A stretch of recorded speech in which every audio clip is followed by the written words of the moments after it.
La petite ville du Donbass de Kremina est la première à tomber sous le contrôle des Russes depuis le début de leur offensive sur l'est de l'Ukraine.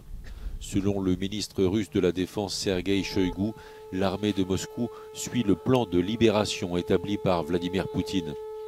À Mariupol, dans le sud, les soldats ukrainiens admettent redouter vivre leurs dernières heures. Dans un message, un officier dit supplier tous les dirigeants du monde à leur venir en aide et les emmener sur le territoire d'un pays tiers. De son côté, le président ukrainien a renouvelé son appel à une évacuation des civils de Mariupol et accuse les Russes de refuser tout corridor humanitaire. La Russie assure de son côté avoir au contraire ouvert un couloir pour tous ceux qui souhaitent déposer les armes.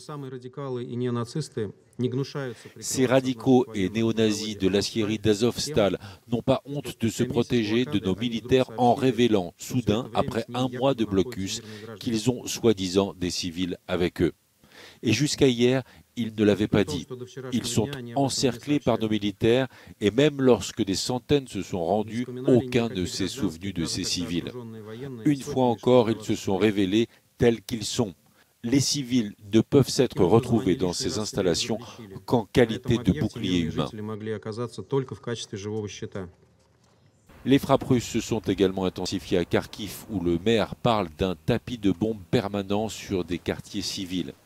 Le secrétaire général de l'ONU, Antonio Guterres, dénonce la nouvelle offensive russe et appelle à la mise en place d'une pause humanitaire de 4 jours à l'occasion de la Pâque orthodoxe.